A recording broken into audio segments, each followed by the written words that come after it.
Hello guys. तो last video में हम लोगों ने कॉमन पेपर की यूनिट नंबर 10 के अंतर्गत evolution of higher education post independence India के अंतर्गत education policies commission and committees का टॉपिक कंप्लीट किया था एमपी 2020 के डिस्कशन के द्वारा। और जैसा कि हम लोग स्टार्टिंग में ही इस बात को लेकर के चले थे कि जो evolution of higher education in post independent India है उसको हम 3 सेक्टर में बांट करके पढ़ रहे हैं। पहला पार्ट था कमीशन पॉलिसीज एंड कमेटीज, दूसरा पार्ट था रेगुलेटरी बॉडीज एंड तीसरा पार्ट था एक्रीडिटेशन बॉडीज। तो आज हम लोग उसका दूसरा पार्ट स्टार्ट करेंगे, यानी जो रेगुलेटरीज बॉडीज है यानी जो नियामक संस्थाएं हैं। तो सेकेंड पार्ट हम जो इंडिपेंडेंस इंडिया है उसका स्टार्ट करते हैं आज से। और उसके अंतर्गत जो तमाम विभिन्न प्रकार की उच्च शिक्षा से संबंधित अनुभाग हैं, तो उन जो अनुभागों की जो नियामक संस्थाएं हैं, जो सर्वोच्च संस्थाएं हैं, उन संस्थाओं के बारे में भी हम पढ़ते हैं। बहुत सारी संस्थाएं हैं, चाहे वो यूनिवर्सिटी एंड कॉलेज एजुकेशन की बात की जाए, ओपन एंड डिस्टेंस एजुकेशन की बात की जाए, स्कूल एजुकेशन की बात की जाए, टेक्निकल एजुकेशन की बात की जाए, स्पेशल एजुकेशन की बात की जाए, तो हर तरह की मेडिकल एजुकेशन, लॉ एजुकेशन। तो भारत में जो तमाम शिक्षाएं हैं, चाहे वो विश्वविद्यालयी शिक्षा हो, विद्यालयी शिक्षा हो, तकनीकी शिक्षा हो, चिकित्सा शिक्षा हो, कृषि शिक्षा हो, विशिष्ट शिक्षा हो, भारत में हर शिक्षा से संबंधित जो सर्वोच्च संस्थाएं हैं, जो एपेक्स बॉडीज हैं, वो डिफरेंट हैं। तो हम इस टॉपिक के अंतर्गत इन्हीं सभी संस्थाओं के बारे में जानने और समझने की कोशिश करेंगे। बहुत सारी संस्थाएं हैं, जैसे हम यूजीसी के बारे में बात करें, हम एनसीईआरटी के बारे में बात करें, हम एनसीटीई के बारे में बात करें, हम एआईसीटीई के बारे में बात करें, हम सीबीएसई के बारे में बात करें, एमसीआई के बारे में बात करें, बीसीआई के बारे में बात करें, तो ये तमाम संस्थाएं हैं जिनको हम इस टॉपिक के अंतर्गत कवर करने की कोशिश करेंगे।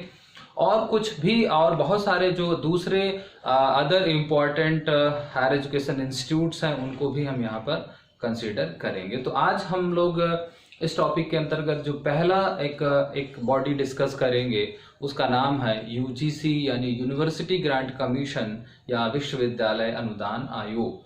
तो आज हमारा जो टॉपिक होगा वो पहली संस्था होगी, और पहली संस्था के रूप में हम पढ़ रहे हैं यूजीसी। तो आज हमारा टॉपिक है यूजीसी, अर्थात यूनिवर्सिटी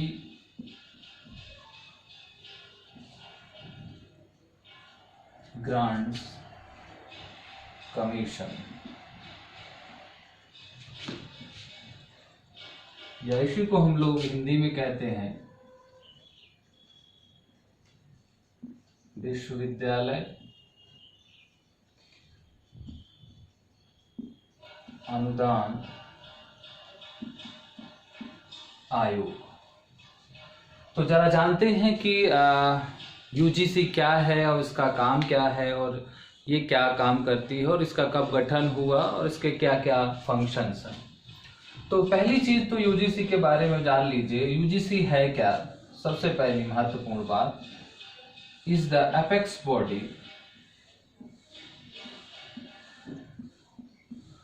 of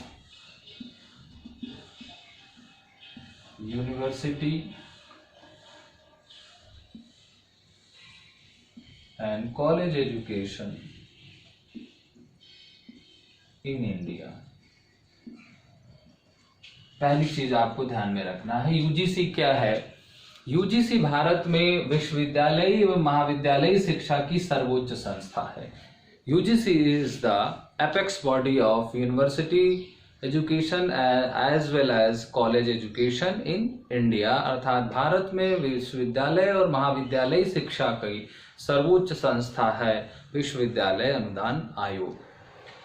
अब इसके कुछ एक कुछ बिंदुओं पर जो एग्जाम की दृष्टि से है वो हम ध्यान दे लेते हैं। सबसे पहले बिंदु कि इसके गठन का प्रस्ताव किसने किया। ये जो गठन है, हम यहाँ पर वो जो बातें डिस्कस करेंगे जो सीधे सीधे एग्जाम में पूछी जाती है। यानी सबसे पहला पॉइंट हमें देखना है, कॉन्स्टिट्यूशन रिकमेंडेशन किसने दी। सबसे पहले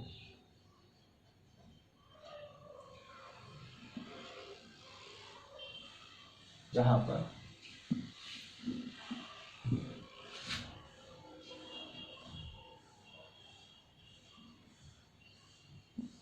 कॉन्स्टिट्यूशन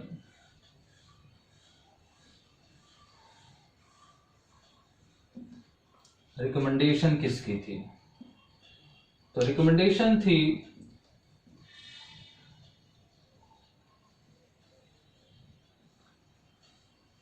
राधाकृष्णन कमीशन 1948-49 की। यानी इसके गठन का जो प्रस्ताव किया वो हुआ।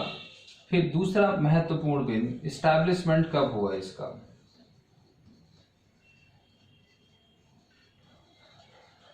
इस्टेब्लिशमेंट होता है 28 दिसंबर 1953 को। ये स्टैट्यूटरी बॉडी कब बनती है,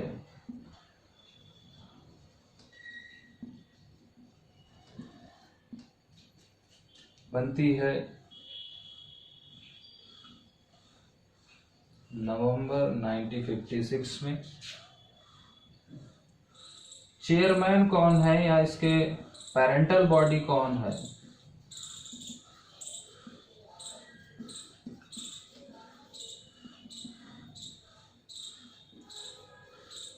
MHRD या यूं कह लीजिए अब हम उसको मिनिस्ट्री ऑफ एजुकेशन कहेंगे। और इसके जो चेयरमैन है प्रेजेंट टाइम में वो हैं प्रोफेसर DP सिंह। और एक चीज है, इसके जो फर्स्ट चेयरमैन हैं वो भी कभी कभी एग्जाम में पूछ लिया जाता है। तो फर्स्ट चेयरमैन है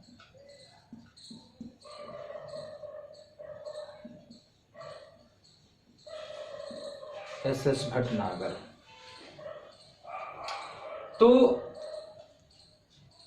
क्या ध्यान में रखना है, यहां से यहां तक की चीजें आपको ये ध्यान में रखनी है।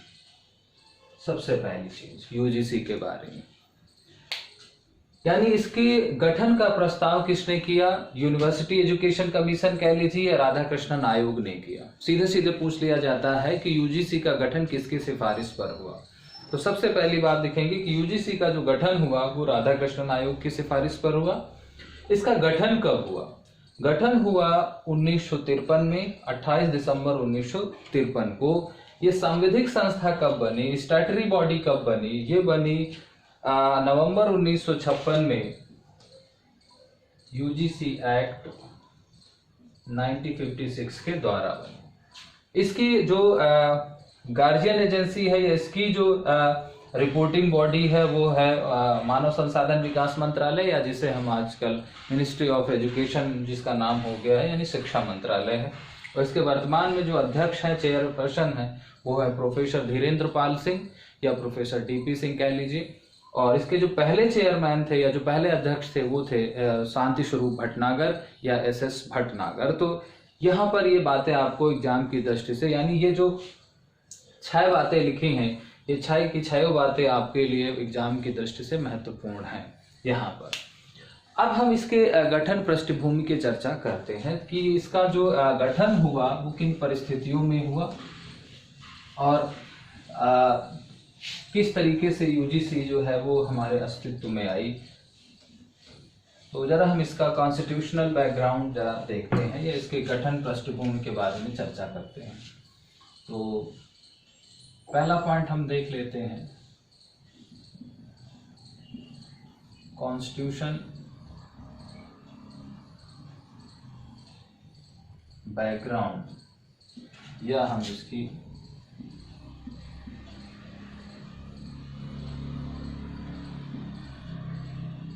गठन पृष्ठभूमि जान लें।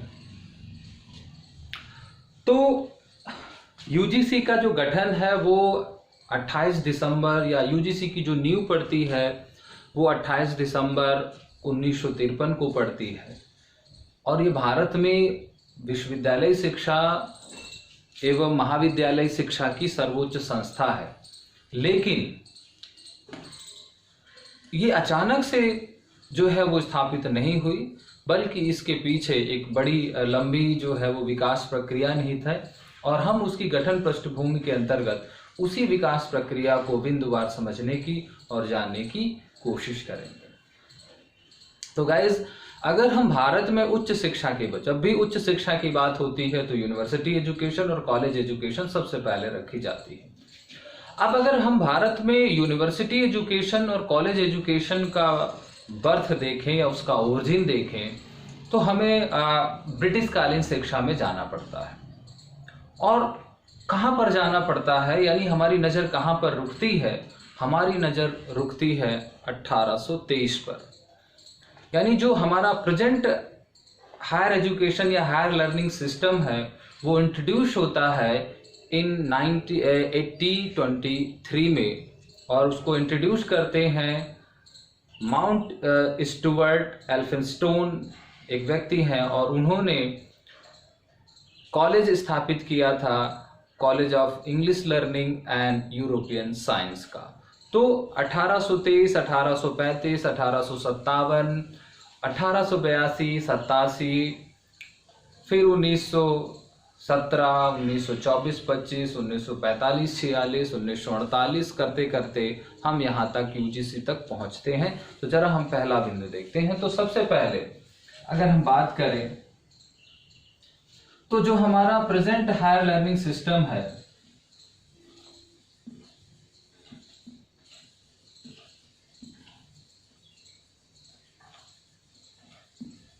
present higher learning system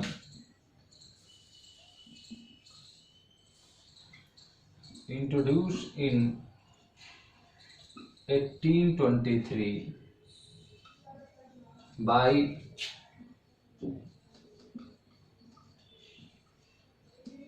Mount Stewart, Elphinstone,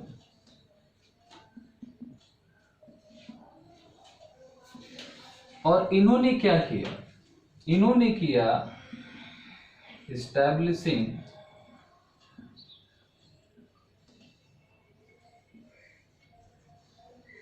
college for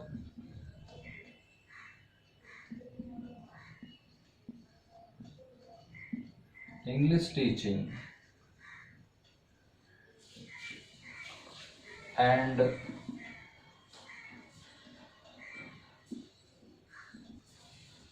European science.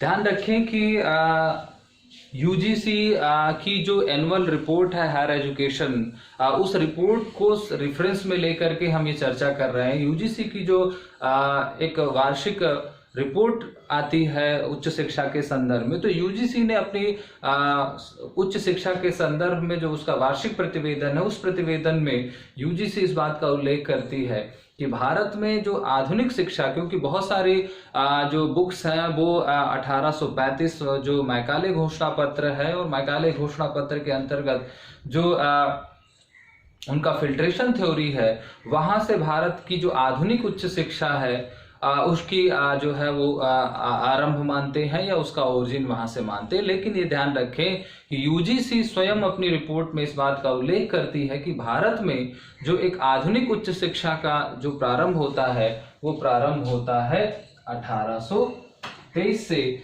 जब माउंट स्टुअर्ट एल्फिंस्टोन ने college for English teaching and European science को के लिए एक कॉलेज खोला कलकत्ता में। वैसे अगर ध्यान रखें जाए तो ये जो भारत का जो सबसे प्राचीन विश्व स्कूल है या कॉलेज है हायर एजुकेशन का, या हायर एजुकेशन इंस्टीट्यूट्स है, वो है सेरमपुर कॉलेज हावड़ा। ध्यान रखें कि अगर सबसे पूछा जाए ओल्डेस्ट, अगर आपसे पूछा जाए oldest higher education institutes in India, तो आप क्या नाम लेंगे? आपको कहना है यहाँ पर सेरमपुर कॉलेज, हावड़ा, पश्चिम बंगाल, 1818। तो ये है भारत का सबसे प्राचीन उच्च शिक्षा संस्थान 1818 का।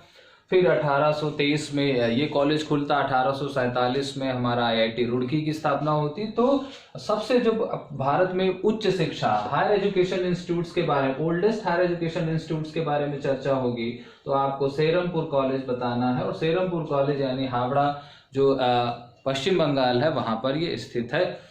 तो लेकिन अगर हम शिक्षा की दृष्टि से देखें, शिक्षा का प्रारंभ देखें, तो कॉलेज जरूर 1818 में उच्च शिक्षा का स्थापित हो चुका था पश्चिम बंगाल में, लेकिन जो शिक्षा की शुरुआत UGC मानती है वो 1823 से मानती है, जब वहां पर माउंट स्टुअर्ट एल्फिंस्टोन ने यहाँ पर इंग्लिश और यूरोपियन साइंस को के लिए एक जो है कॉलेज की स्थापना की थी, यानी यहाँ पर establishing college for English teaching and European science.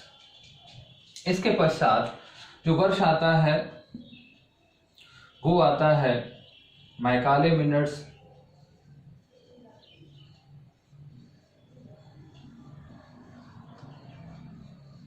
Macaulay minutes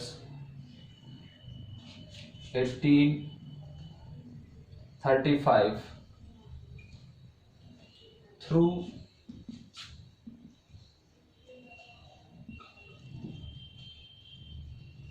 filtration theory, जो उनका छनाई का सिद्धांत था। तो दूसरा जो प्रादुर्भाव हुआ वो हुआ मैकाले घोषणा पत्र 1825। और मैकाले घोषणा पत्र 1835 क्या कहता है, 1835।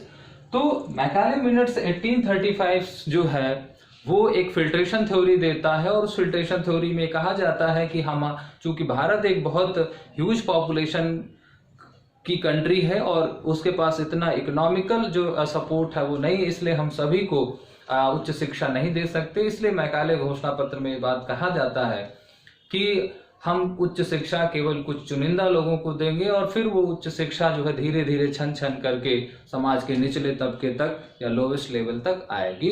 तो 1835 का घोषणा पत्र कहता है कि उच्च शिक्षा केवल उच्च वर्ग को दी जाएगी, और उच्च वर्ग से शिक्षा जो है वो छन छन करके नीचे के स्तर पर समाज के निचले हिस्से तक पहुंचेगी। इसके बाद एक महत्वपूर्ण जो बदलाव आता है उच्च शिक्षा में वो होता है Wood dispatch.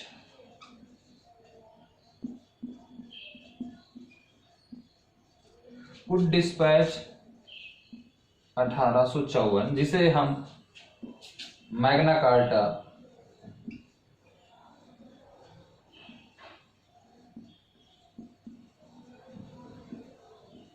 Of English education in India कहा जाता है। ये बात ध्यान रखें, कई दफा ये क्वेश्चन पूछा गया कि भारत में अंग्रेजी शिक्षा का मैग्ना कार्टा किसे कहा जाता है। तो भारत में अंग्रेजी शिक्षा का मैग्ना कार्टा है वुड डिस्पैच। अब वुड डिस्पैच की रिकमेंडेशन पर 1854 में क्या होता है, 1854 में वुड घोषणा पत्र की सिफारिश पर 1857 में होता क्या है यहाँ पर कि यहाँ पर की जो वुड डिस्पैच 1984 की रिकमेंडेशंस पर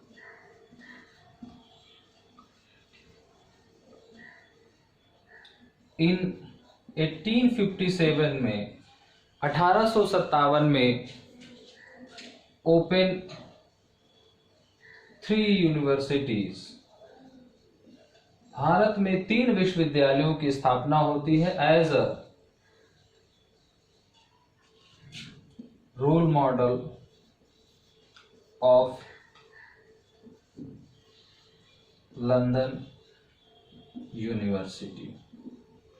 अर्थात लंदन विश्वविद्यालय की मॉडल पर भारत में 1857 में 3 विश्वविद्यालय खोले जाते हैं, और वो किसकी सिफारिश पर, वुड घोषणा पत्र की सिफारिश पर। वुड घोषणा पत्र को हम क्या कहते हैं, उसको मैग्ना कार्टा। मैग्ना कार्टा मतलब एक तरीके से एक लीगल डॉक्यूमेंट्स होता है, ये कानूनी दस्तावेज है।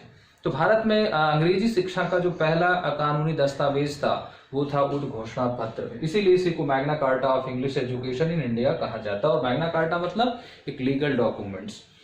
तो वुड डिस्पैच 1854 की सिफारिश पर 1857 में 3 विश्वविद्यालय खोले जाते हैं। यहाँ पर एग्जाम की दृष्टि से क्या ध्यान रखना है, एग्जाम की दृष्टि से ध्यान रखना है कि भारत में सबसे पहले कितने, एक बार में कितने, जो 1857 में कितने विश्वविद्यालय खोले गए थे। कहीं पर लोग कहते 3, कहीं पर 4, तो ध्यान रखें कि विश्वविद्यालयों की संख्या 3 थी। और जो भारत में जो सबसे पुराने विश्वविद्यालय हैं आधुनिक, हम यहाँ पर तक्षशिला, नालंदा, वल्लभी की चर्चा नहीं कर रहे, हम जो मॉडर्न हमारी यूनिवर्सिटी हम वहां पर बात कर रहे हैं। तो जो भारत में ओल्डेस्ट मॉडर्न यूनिवर्सिटी है वो यहाँ पर निकल करके आती है 1857 में। तो वो 3 है। अभी कौन कौन सी है उसकी चर्चा आगे करेंगे। तो अभी तक जो हमने चर्चा की उसमें क्या चीजें निकल करके आई कि भारत में जो यूजीसी की जो रिपोर्ट है, यूजीसी का जो अपनी रिपोर्ट है, उस रिपोर्ट के अनुसार भारत में उच्च शिक्षा का जो आधुनिक उच्च शिक्षा की शुरुआत होती है वो 1823 से होती है और उसको उसके जनक के रूप में है माउंट स्टुअर्ट एल्फिंस्टोन।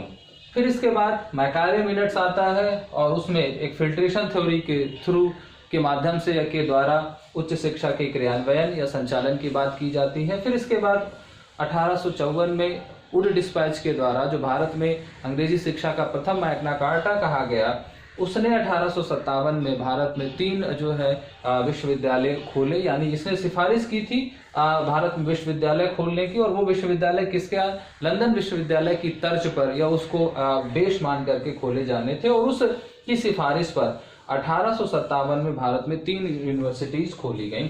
और वो 3 यूनिवर्सिटीज हैं क्या? सबसे पहली जो यूनिवर्सिटी ओपन हुई वो है यूनिवर्सिटी ऑफ,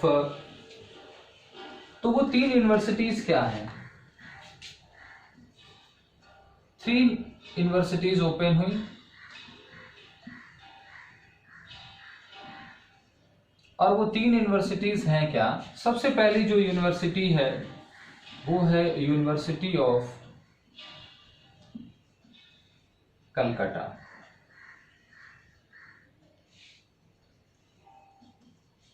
या कलकत्ता कह लीजिए।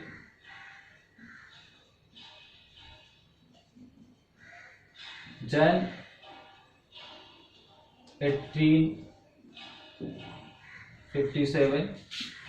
इसके पश्चात यूनिवर्सिटी ऑफ बॉम्बे, जिसे आजकल हम मुंबई कहते हैं।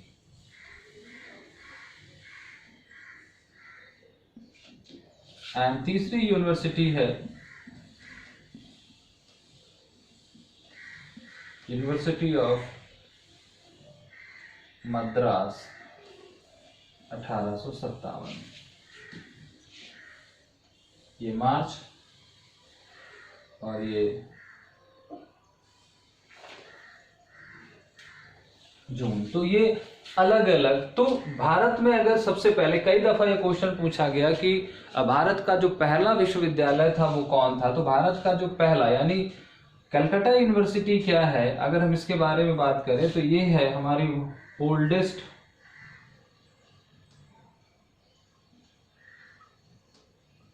Modern university. अगर सबसे पुरानी आधुनिक विश्वविद्यालय की बात की जाए तो वो है कलकत्ता विश्वविद्यालय या यूनिवर्सिटी ऑफ कलकत्ता। ये सबसे पहले खोली गई। कई दफा इसको लेकर के प्रश्न पूछा जा चुका है, तो इस बात को आपको यहाँ पर ध्यान में रखना है। तो 1854 के वुड डिस्पैच के आधार पर भारत में विश्वविद्यालय खोले जाने की सिफारिश हुई लंदन विश्वविद्यालय के तर्ज पर। और उस सिफारिश को ध्यान में रख करके तत्कालीन ब्रिटिश सरकार ने 1857 में भारत में कलकत्ता विश्वविद्यालय, बॉम्बे विश्वविद्यालय और मद्रास विश्वविद्यालय के रूप में 3 विश्वविद्यालय खोले। इसके पश्चात जो समय आता है वो आता है 1882 में। चौथा पॉइंट अगर हम देखें तो इसके बाद आता है 1882 और 1882 में यूनिवर्सिटी ऑफ पंजाब खोली जाती है।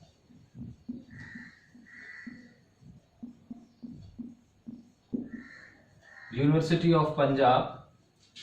फिर इसके बाद आता है समय 1857।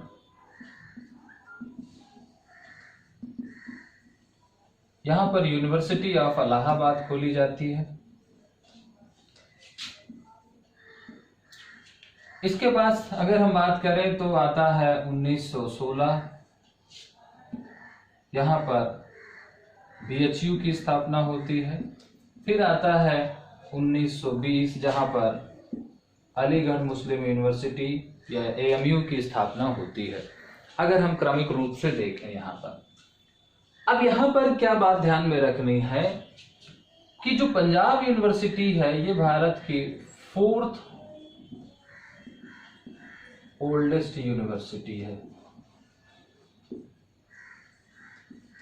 यानी जो university of Calcutta, university of Bombay और यूनिवर्सिटी ऑफ मद्रास ओपन हुई, उसके बाद चूंकि वो 3 एक साथ ओपन हुई थी और वो वुड डिस्पैच की रिकमेंडेशन पर हुई थी, लेकिन इसके बाद अगर पूछा जाए इसके बाद चौथा विश्वविद्यालय कौन था जो खोला गया, तो वो था university of Punjab and Karachi या लाहौर उसको शायद उस समय जो अनडिवाइडेड इंडिया था। तो आज भी जो है वो भारत की जो चौथी सबसे पुरानी यूनिवर्सिटी है वो है पंजाब विश्वविद्यालय या यूनिवर्सिटी ऑफ पंजाब। इसके बाद 1857 में यूनिवर्सिटी ऑफ इलाहाबाद, जिसे हम ऑक्सफोर्ड ऑफ ईस्ट कहते हैं, यानी पूरब का जो है ऑक्सफोर्ड कहते हैं। 1916 में बनारस हिंदू विश्वविद्यालय की और 1920 में अलीगढ़ मुस्लिम यूनिवर्सिटी की स्थापना होती है। यहाँ पर थोड़ी सी चर्चा जो है हम यूनिवर्सिटी ऑफ इलाहाबाद के बारे में बात कर लेते हैं, BHU के बारे में, और थोड़ी सी चर्चा अलीगढ़ मुस्लिम यूनिवर्सिटी के बारे में बात करते हैं। तो सबसे पहले अलीगढ़ मुस्लिम यूनिवर्सिटी की ध्यान रखें कि इसका जो नाम पड़ा अलीगढ़ मुस्लिम यूनिवर्सिटी वो 1920 में पड़ा, लेकिन पहले ये जो यूनिवर्सिटी थी यानी ये जो था ये नाम जाना था वो जाता था मोहम्मडन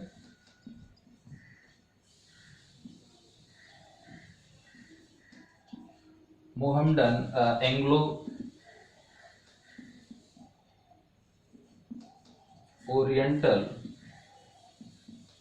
कॉलेज के नाम से जाना जाता था। और ये कॉलेज ये जो कॉलेज था ये 1875 में खोला गया और इसको सर सैयद अहमद खान ने खोला था। तो यहाँ पर प्रश्न ध्यान रखना है कि जब अलीगढ़ मुस्लिम विश्वविद्यालय की स्थापना का प्रश्न आता है कि ये कब थी, तो ये यूनिवर्सिटी जो थी वो 1875 की है, यानी यूनिवर्सिटी ऑफ पंजाब के पहले थी। लेकिन यूनिवर्सिटी ऑफ पंजाब क्या था, 1882 में यूनिवर्सिटी का दर्जा उसको मिल चुका था, लेकिन इसको 1875 में ये खुल गया था। लेकिन तब ये जो है वो मोहम्मडन एंग्लो ओरिएंटल कॉलेज के नाम से जाना जाता था और फिर 1920 में इसको अलीगढ़ मुस्लिम यूनिवर्सिटी के रूप में जो है वो रिनेम कर दिया गया या उसका नाम बदल करके रख दिया। यहाँ प्रश्न पूछा जाता है कि अलीगढ़ मुस्लिम विश्वविद्यालय की स्थापना कब हुई, तो अलीगढ़ मुस्लिम विश्वविद्यालय की स्थापना 1875 में हुई। अलीगढ़ मुस्लिम विश्वविद्यालय पहले किस नाम से जाना जाता था, अलीगढ़ मुस्लिम विश्वविद्यालय जो है वो पहले मोहम्मडन एंग्लो ओरिएंटल कॉलेज के नाम से जाना जाता था और इसकी स्थापना किसने की, सर सैयद अहमद खान ने। और अलीगढ़ मुस्लिम विश्वविद्यालय का जो आधुनिक नाम है वो कब पड़ा, वो पड़ा 1920 में। ठीक इसी तरीके से एक जो जानकारी है वो आपको जानना है BHU के बारे में। जो BHU है, BHU की स्थापना 1916 में हुई, लेकिन BHU जो पहले था वो सेंट्रल हिंदू कॉलेज के नाम से जाना जाता था। पहले इसका नाम सेंट्रल हिंदू कॉलेज था और बाद में 1916 में इसको BHU कर दिया गया। मदन मोहन मालवीय ने जो है एनी बेसेंट और सुंदरलाल और तमाम जो रामेश्वर सिंह, ऐसे बहुत सारे लोगों के सहयोग से जो है वो बनारस हिंदू विश्वविद्यालय की जो है वो नींव पड़ती है 1916 में। और पहले इसका नाम क्या था, सेंट्रल हिंदू कॉलेज नाम से जाना जाता था, जिसको 1823-24 के आसपास ही किसी अंग्रेज ने स्थापित किया था, ऐसा दर्ज है रिकॉर्ड में। लेकिन ये कंफर्म है कि जो है BHU पहले सेंट्रल हिंदू कॉलेज नाम से जाना जाता था। ठीक इसी तरीके से हम थोड़ी सी चर्चा यूनिवर्सिटी ऑफ इलाहाबाद के बारे में कर लेते हैं। 1857 का ये विश्वविद्यालय है और पहले इसका जो नाम था, यानी जो यूनिवर्सिटी ऑफ इलाहाबाद है, इसको जो था वो मूरे कॉलेज के नाम से जाना जाता था। ये जो नाम था इसका वो मूरे कॉलेज के नाम से या मूर कॉलेज के नाम से जाना जाता था और फिर इसको यूनिवर्सिटी ऑफ इलाहाबाद का नाम दिया गया और 2005 में ये जो है वो सेंट्रल यूनिवर्सिटी का उसने दर्जा प्राप्त किया। यहाँ पर बस ध्यान ये रखना है कि इन यूनिवर्सिटीज का नाम पहले क्या था। तो university of Allahabad is known as Muir college, university of BHU known as Central Hindu College, and Aligarh Muslim University known as Mohammedan Anglo Oriental College name। ठीक है, चलिए तो हम लोग यहाँ पर क्या हुआ, तमाम विश्वविद्यालय भारत में ओपन हो चुके थे 1920 में तक में, ये सारी चीजें स्थापित हो चुकी। अब हुआ क्या कि एक आयोग आता है, सैडलर कमीशन। सैडलर कमीशन 1917, जिसे हम कलकत्ता जो है वो यूनिवर्सिटी कमीशन भी कहते हैं, कलकत्ता विश्वविद्यालय आयोग भी कहते हैं। अब ये जो सैडलर कमीशन बना, चूंकि उस समय भारत में कम से कम 8 से 10 विश्वविद्यालय स्थापित हो चुके थे, लेकिन विश्वविद्यालय शिक्षा को नियंत्रित करने के लिए कोई एक स्वतंत्र निकाय या कोई स्वतंत्र एजेंसी नहीं थी। अब यहाँ पर आपको ध्यानपूर्वक समझना है, क्योंकि यहाँ से विश्वविद्यालय अनुदान आयोग की जो है वो पृष्ठभूमि निर्मित होने लगती है। 1917 में सैडलर कमीशन ने सिफारिश की कि भारत में विश्वविद्यालय शिक्षा के नियंत्रण के लिए एक स्वतंत्र संस्था होनी चाहिए, एक स्वतंत्र निकाय होना चाहिए। तो इसने क्या किया, रिकमेंड किया, इसने क्या किया, एक रिकमेंडेशन की। अब वो रिकमेंडेशंस क्या थी? रिकमेंडेशन थी एक independent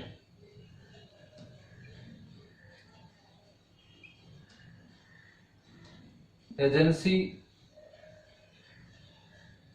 for university education Bharat में इन इंडिया। तो भारत में इसने विश्वविद्यालय शिक्षा के लिए एक स्वतंत्र निकाय, एक स्वतंत्र संस्था की सिफारिश की। किसने? सैडलर कमीशन 1917 में। अब जब इस कमीशन ने तत्कालीन ब्रिटिश सरकार से एक स्वतंत्र जो है एक इंडिपेंडेंट एजेंसी की रिकमेंडेशन की, तो सरकार ने क्या किया, इस कमीशन की या इस आयोग की सिफारिश को स्वीकार किया। और उस सिफारिश को स्वीकार करते हुए जब 1924 में शिमला में शिक्षा सम्मेलन आयोजित हुआ विश्वविद्यालय अधिकारियों का, तो उस शिमला सम्मेलन में 1924 में एक इंटर यूनिवर्सिटी बोर्ड के गठन की सिफारिश की गई। तो हुआ क्या, इसके बाद जो समय आता है वो आता है 1925। और 1925 में क्या गठित होता है? इंटर यूनिवर्सिटी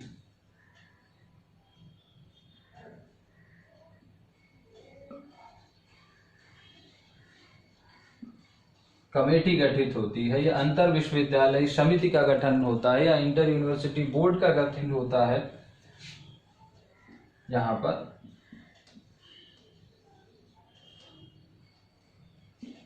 और ये गठन कब होता है? इन 1924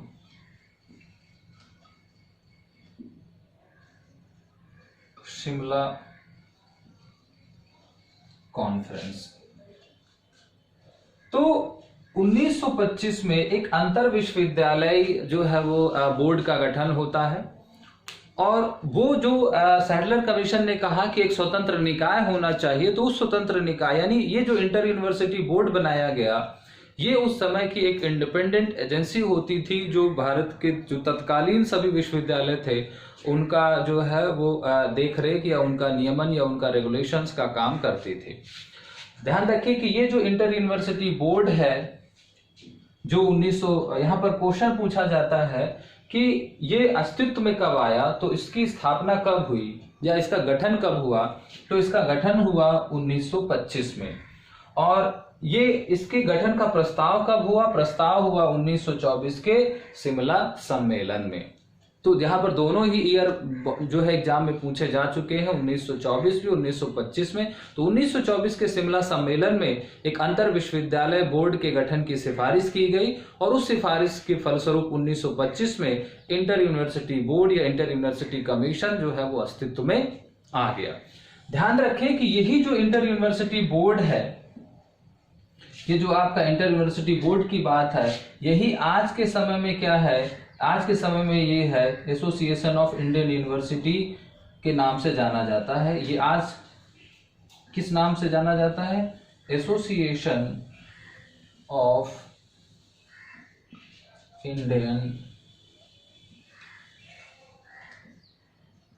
यूनिवर्सिटी, या इसी को हम कह सकते हैं भारतीय विश्वविद्यालय संघ। ये आज किस नाम से जानता है, प्रेजेंट नोन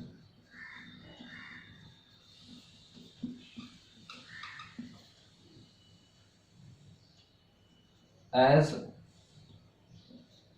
AIU। और ये नाम कब पड़ा, ये नाम पड़ा 1973 में। तो यहां पर ध्यान क्या रखना है, यहां पर ये सारी बातें आपके लिए बहुत महत्व रखती हैं परीक्षा की दृष्टि से। तो जब 1917 में सैडलर कमीशन ने सिफारिश की कि हमें विश्वविद्यालय शिक्षा के नियामक के लिए एक स्वतंत्र संस्थान चाहिए, एक स्वतंत्र एजेंसी चाहिए, तो सरकार ने उसकी सिफारिश को ध्यान में रखते हुए 1924 के शिमला सम्मेलन में इंटर यूनिवर्सिटी बोर्ड के गठन का प्रस्ताव किया और 1925 में ये बोर्ड बन करके जो है वो सामने आ गया। और ये बोर्ड आज भी है। ये जो इंटर यूनिवर्सिटी बोर्ड था उसी को बाद में 1973 में स्वतंत्रता प्राप्ति के पश्चात एसोसिएशन ऑफ इंडियन यूनिवर्सिटी कर दिया है, भारतीय विश्वविद्यालय संघ कह गया। और आज भी ये संस्था जो है वो काम करती है। आगे इंडियन यूनिवर्सिटी जो एसोसिएशन ऑफ इंडियन यूनिवर्सिटीज है, इसके बारे में हम विस्तार से चर्चा करेंगे।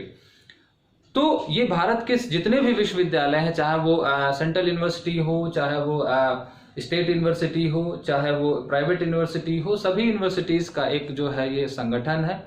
और इसमें तमाम जो है विदेशी विश्वविद्यालय भी इसमें शामिल हैं, चाहे वो नेपाल के हों, चाहे वो मालदीव के हों। तो हम इसके बारे में एक विस्तार से चर्चा करेंगे।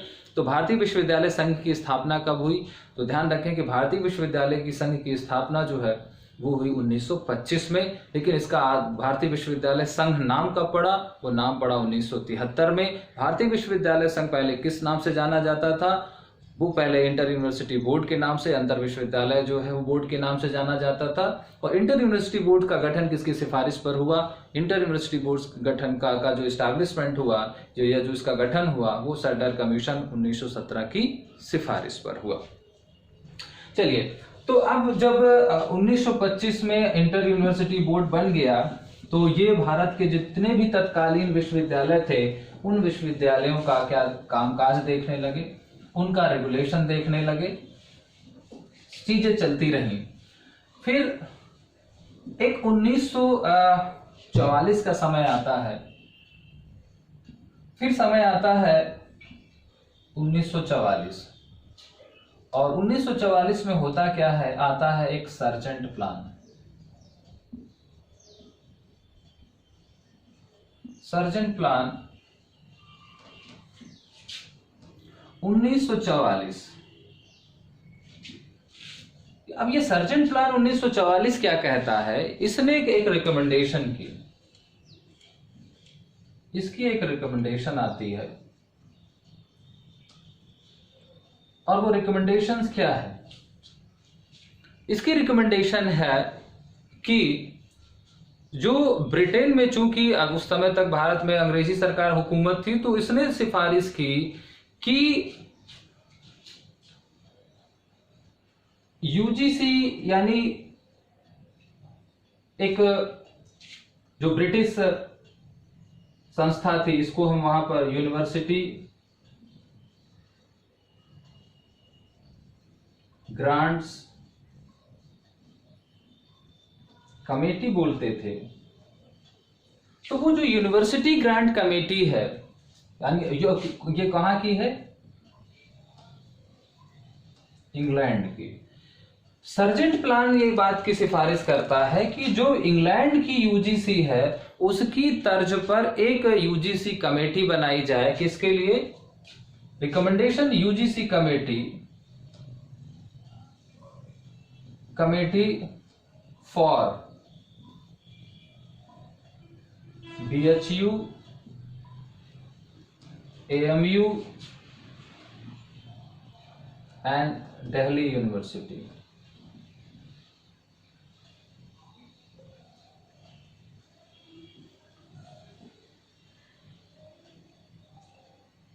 तो यहां पर क्या समझना है यहां पर कि 1944 में सर्जेंट प्लान ये सिफारिश करता है कि ब्रिटेन की जो यूजीसी है उसकी तर्ज पर भारत के 3 विश्वविद्यालय, बनारस हिंदू विश्वविद्यालय, अलीगढ़ मुस्लिम विश्वविद्यालय और दिल्ली विश्वविद्यालय के संचालन के लिए, क्रियान्वयन के लिए एक समिति बनाई जाए या एक यूजीसी कमेटी बनाई जाए। और ये जो यूजीसी कमेटी बनती है वो बनती है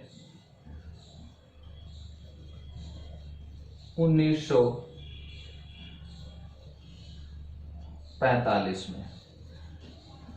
1945 में ये समिति बन जाती है, अस्तित्व में आ जाती है। अब जब 1944 में ये समिति बन जाती है, ध्यान रखें कि यहां पर कितने विश्वविद्यालयों के लिए समिति बनी थी? 3 विश्वविद्यालय। वो 3 विश्वविद्यालय के नाम भी बहुत महत्वपूर्ण है क्योंकि परीक्षा में पूछे जा चुके हैं। अब 1946 में क्या होता है? जो यूजीसी कमेटी होती है उसके अधीन जो है वो भारत के सभी विश्वविद्यालय कर दिए जाते हैं। All universities of India. Bharat के जितने भी तत्कालीन विश्वविद्यालय हैं सभी विश्वविद्यालयों को उस समिति के अधीन कर दिया जाता 1946 में। फिर भारत स्वतंत्र होता है। भारत 1947 में आजादी होती है और फिर 1948 में भारत में क्या होता है? 1948 में राधाकृष्णन कमीशन बनता है।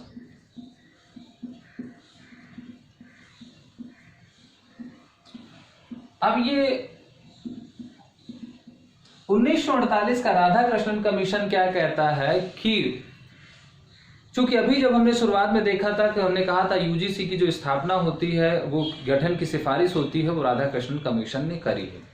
तो 1948 में जब भारत में स्वतंत्रता प्राप्त के पश्चात भारतीय विश्वविद्यालय आयोग या इंडियन यूनिवर्सिटी कमीशन की स्थापना की जाती है। तो इस कमीशन ने उसी इंग्लैंड के यूजीसी की तर्ज पर भारत में भी यूजीसी का जो है वो गठन का प्रस्ताव करता है, लेकिन नाम बदल देता है।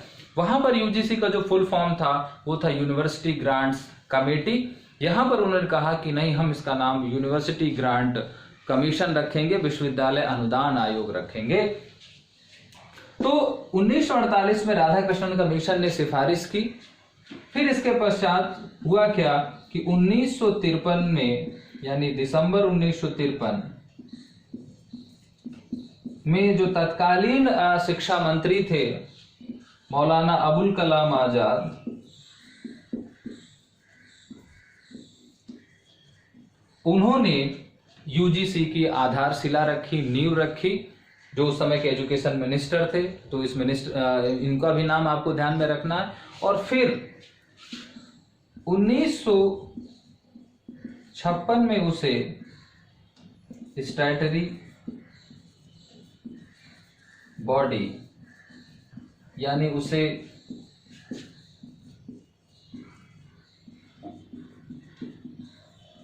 संवैधानिक संस्था का दर्जा प्राप्त हो गया, क्योंकि कानून या संसद में पारित एक कानून के द्वारा उसे संवैधानिक संस्था बना दिया गया। तो ये था अगर हम यूजीसी के गठन की पृष्ठभूमि देखें।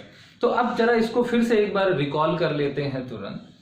तो गाइस, भारत में अगर हम उच्च शिक्षा की बात कर रहे थे तो वो शिक्षा शुरू होती है 1823 में स्टुअर्ट जो है माउंट स्टुअर्ट एल्फिंस्टोन के द्वारा जब एक कॉलेज स्थापित किया जाता है इंग्लिश लर्निंग और यूरोपियन साइंस को सीखने के लिए। फिर 1835 का मैकाले मिनट्स आता है, उसके द्वारा फिल्ट्रेशन थ्योरी के माध्यम से उच्च शिक्षा चलती है। फिर 1854 के वुड डिस्पैच के द्वारा 1857 में भारत में 3 विश्वविद्यालय खोले जाते हैं। इसके पश्चात 1882, 87, 1916 और 1920 में क्रमशः पंजाब विश्वविद्यालय, इलाहाबाद विश्वविद्यालय, बनारस विश्वविद्यालय और अलीगढ़ मुस्लिम विश्वविद्यालय की स्थापना होती है। लेकिन इसी बीच 1917 में गठित सैडलर कमीशन ने भारत में विश्वविद्यालयी शिक्षा के नियामक के लिए, विश्वविद्यालय शिक्षा की व्यवस्था के लिए, उसके नियंत्रण के लिए एक स्वतंत्र निकाय के गठित की सिफारिश करता है तत्कालीन ब्रिटिश सरकार से। और तत्कालीन ब्रिटिश सरकार ने 1924 के शिमला सम्मेलन में एक इंटर यूनिवर्सिटी बोर्ड के गठन का प्रस्ताव करता है और 1925 में वो बोर्ड बन करके अस्तित्व में आ जाता है और वो वर्तमान में वो बोर्ड भारतीय विश्वविद्यालय संघ के नाम से जाना जाता है, जिसे 1973 में ये नाम सुशोभित करा दिया गया। फिर इसके पश्चात 1944 में जब सर्जेंट प्लान आता है, सर्जेंट योजना आती है शिक्षा के संदर्भ में, तो उस सर्जेंट प्लान में भारत के 3 विश्वविद्यालय BHU, AMU और दिल्ली विश्वविद्यालय के संचालन के लिए, उसके क्रियान्वयन के लिए एक UGC कमेटी के गठन का प्रस्ताव करता है सर्जेंट प्लान। और फिर 1945 में वो समिति बना दी जाती है, UGC कमेटी बना दी जाती है। 1946 में जब वो कमेटी वहां पर अच्छा काम करती है तो तत्कालीन सरकार ने भारत के उस UGC कमेटी जो ब्रिटिश UGC के मॉडल पर बनाई गई होती है, उस UGC कमेटी के नियंत्रण में सारे भारत के जो दूसरे विश्वविद्यालय उनको भी कर देती है। ठीक इसी बीच भारत आजाद होता है और फिर राधाकृष्णन कमीशन ने भी भारत में विश्वविद्यालय शिक्षा के नियामक के लिए UGC जो ब्रिटिश UGC है उसकी तर्ज पर यूनिवर्सिटी ग्रांट कमीशन को गठित करने का सुझाव रखती है सरकार से। और सरकार राधाकृष्णन आयोग के उस सुझाव को स्वीकार करते हुए 28 दिसंबर 1953 को तत्कालीन शिक्षा मंत्री डॉक्टर अबुल कलाम आजाद ने UGC की औपचारिक नींव रखी। लेकिन इसे जो कानूनी संस्था का दर्जा मिला, जो इसे स्टैट्यूटरी या संवैधानिक संस्था का दर्जा मिला, वो मिला 1956 के UGC एक्ट के द्वारा। तो इस तरीके से UGC का जो है का गठन होता है, UGC अस्तित्व में आती है। इसके पश्चात हम UGC का जो फंक्शन है वो देखेंगे, इसका जो कंपोजिशन है हम वो देखेंगे और UGC के अंदर तमाम कार्य किए जाते हैं, तमाम जो उसकी अपनी ब्रांचेज हैं, तमाम उसकी अपनी विंग्स हैं, तो उनकी भी चर्चा हम करेंगे। यहाँ पर UGC से जो रिकॉग्नाइज्ड यूनिवर्सिटीज़ हैं उन यूनिवर्सिटीज़ का भी क्लासिफिकेशन देखेंगे। तो UGC के जो कार्य हैं उन कार्यों को भी हम यहाँ पर जो है वन स्टेप बाय स्टेप समझने की कोशिश करेंगे, क्योंकि ये सारी चीज़ें जो है वो कहीं ना कहीं परीक्षाओं में पूछी जा सकती हैं या पूछी जाती रही हैं।